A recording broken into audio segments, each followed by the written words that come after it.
Hello guys, अस्सलाम वालेकुम। मैं भी देखो तुम लोगों की तरह ही एक नीट एस्पिरेंट हूँ। सो गाइस, आप लोग क्योंकि देखो अभी इतना ज़्यादा टाइम नहीं बचा है कि हम मोटिवेट हों और मतलब अपना काम छोड़ दें और यही सोचते रहें कि भाई हमारा नीट होगा या नहीं होगा। अगर हम ऐसे टाइम वेस्ट करेंगे ना तो वैसे भी हमारा नीट नहीं होने वाला है। तो सबसे पहले जो आपका सिलेबस रह गया है ना, अब बस 20 तक उसको कंप्लीट कर लो। और अगर देखो सबसे पहले क्या करो, एक 2023 का ना नीट का क्वेश्चन पेपर गूगल से डाउनलोड करो और वो पेपर दो। फिर उससे ना आपको रियलिटी चेक मिलेगा कि आप कहाँ स्टैंड कर रहे हैं, ठीक है। फिर अगर उसमें आपके 200 से कम मार्क्स आ रहे हैं, अप्रॉक्स 200 मार्क्स आ रहे हैं, तो आपको सबसे ज़्यादा ना बायो पर फोकस करना है, ठीक है। बायो पर फोकस करें और केमिस्ट्री पर कर लें, क्योंकि एटलीस्ट इतना 400 प्लस तो आप स्कोर कर ही लें हैं। तो सबसे पहले ना आप ऐसे करें कि टेस्ट दें और उससे एनालाइज़ करें कि आप कहाँ स्टैंड कर रहे हैं। फिर उसके बाद बायोलॉजी कंप्लीट करें। अगर आपका बायोलॉजी मतलब देखो इतने सारे लेक्चर्स हैं, जो चैप्टर आपके अच्छे से नहीं है वो कर लें कंप्लीट बाय लेक्चर, ठीक है। और शॉर्ट नोट्स देखो, आप शॉर्ट नोट्स से बनाओ मत। जो भी ये पढ़ा है ना उसकी जो पीडीएफ है ना, मतलब चैप्टर्स वाइज गरिमा मैम के टेलीग्राम चैनल पर ना बहुत अच्छे शॉर्ट नोट्स डले हुए हैं, तो आप उनको देख ले सकते हैं बायोलॉजी के। उसमें ना मतलब क्योंकि ऐसा तो है नहीं, देखो हम एनसीईआरटी ही स्ट्रिक्टली एनसीईआरटी पढ़ेंगे, पर कुछ चीज़ें जो होती है ना बायो में, हमें वो याद ही करनी पड़ती है। लाइक डेट है और साइंटिस्ट के नेम है जो हमें याद ही करने पड़ते हैं, तो ठीक है। तो वो जो है आप शॉर्ट नोट से रिवाइज़ कर लें और एनसीईआरटी कम से कम एक चैप्टर की 3 बार पढ़ लें, ठीक है। बस that was more than enough, इतना पढ़ लो। फिर उसके बाद अल्टरनेट डे पर ना हमें टेस्ट देने, चाहे कितने कम मार्क्स आएँ कितने ही ज़्यादा मार्क्स आएँ। आप ना मतलब डिमोटिवेट मत हो भाई, क्योंकि क्या ही मिलेगा। 15 दिन जितना भी है ना तुम कर लो, बस लगे रहो। इंशाल्लाह अच्छा ही रिज़ल्ट आएगा। जितना हम करेंगे ना उससे अल्लाह हमें बेहतर ही देगा। तो डोंट फील, मतलब ऐसे मत फील करो कि यार तुमसे नहीं होगा, और फिर क्या फ़ायदा है ऐसे फील करने से, क्योंकि इससे हमारा नीट तो निकलेगा नहीं। पर अगर हम पढ़ेंगे ना, अगर हम कोशिश करेंगे तो शायद हो जाए। और ऐसा नहीं कि 15 दिन में तुम्हारा नीट निकल जाएगा। भाई मैं कोई फेक होप नहीं दे रही, और अगर तुम्हारी इस होप से तुम्हारा मतलब तुम पढ़ रहे हो मेरे इस होप से, तो तुम अच्छा ही है ना, वो तुम्हारे लिए पॉजिटिव ही है।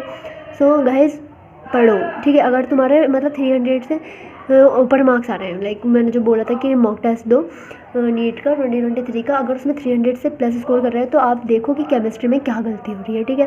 क्योंकि इतना टाइम नहीं है कि तुम सब करोगे, सब तो मत करो, ठीक है। और लाइक 2023 का जब एग्ज़ाम देंगे तो हम केमिस्ट्री में जो हमारी गलती है, लाइक जो कुछ चैप्टर्स हैं हमने हाई वेटेज चैप्टर्स है, like chemical bonding, coordination compounds है और लाइक मतलब जीओसी है, ये अच्छे से कंप्लीट कर लो। और नितेश सर करा ही रहे हैं, एक अंतिम सीरीज़ आ रही है और शाम को 4 बजे लेक्चर होता है, आप उससे ले लो। एक दिन में 3 चैप्टर कराना है, ठीक है। और सुबह को 9 बजे ना उसके प्रैक्टिस सेशन होते हैं, जिससे कि तुम्हारा अच्छा खासा सिलेबस कंप्लीट हो जाएगा। फिर उससे तुम अच्छे खासे मतलब 70 to 80 कम से कम एट लीस्ट स्कोर कर सकते हो, अगर आप 0 पर हो केमिस्ट्री में तो, ठीक है। अगर तुम्हें ठीक लगता है तो तुम ये फॉलो कर लो। और नितेश सर ना उसके शॉर्ट नोट्स भी डलवाते हैं जो बहुत ज़्यादा हेल्पफुल होते हैं, तो फिर तुम उससे रिवाइज़ करो एंड देन उसके अल्टरनेट डे पर ना मॉक दो। फिर तुम्हारे जो कमी रह रही है, जो गलती हो रही है, जहाँ तुम गलती कर रहे हो वहाँ नोट करो और शॉर्ट नोट्स को ना वहीं से रिवाइज़ करो। और शॉर्ट नोट्स ना एटलीस्ट लेक्चर देखने के बाद 3 बार रिवाइज़ करो, ताकि तुम्हारा जो चैप्टर है ना अच्छे से हो जाए, ठीक है। केमिस्ट्री हो गया। अब आया हमारी फिज़िक्स में ना ऐसे तो है नहीं कि हमारी फ़िज़िक्स सब बहुत ज़्यादा हार्ड आएगी, ठीक है। ऐसा नहीं कि फ़िज़िक्स में सभी कुछ मुश्किल ही आएगा। तो कुछ चैप्टर्स जो है मतलब जिसमें फार्मूला बेस्ड क्वेश्चंस बनते हैं और बहुत ज़्यादा देखो लाइक करंट इलेक्ट्रिसिटी है, उसमें अच्छा खासा वेटेज है, 3 क्वेश्चंस आते हैं जो कि क्या नाम है, गौरव सर करा रहे हैं, 50 टॉपिक्स करा हैं, वो कर सकते हो। वो बहुत ज़्यादा हेल्पफुल रहेगा तुम्हारे लिए, ठीक है।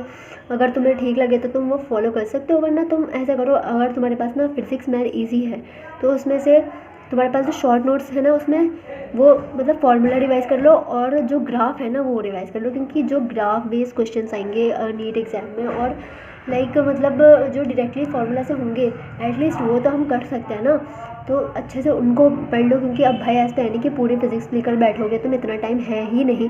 और इतना तो तुम ना मतलब लास्ट के 2016 से लेके 2025 तक के क्वेश्चन पेपर सॉल्व करोगे ना, तो भी तुम्हारे अच्छे खासे मार्क्स आ जाएंगे फिज़िक्स में। तो ऐसा करो, तुम ये कर लो, ठीक है। मैंने तो यही सोचा है कि मैं ऐसे करूँगी।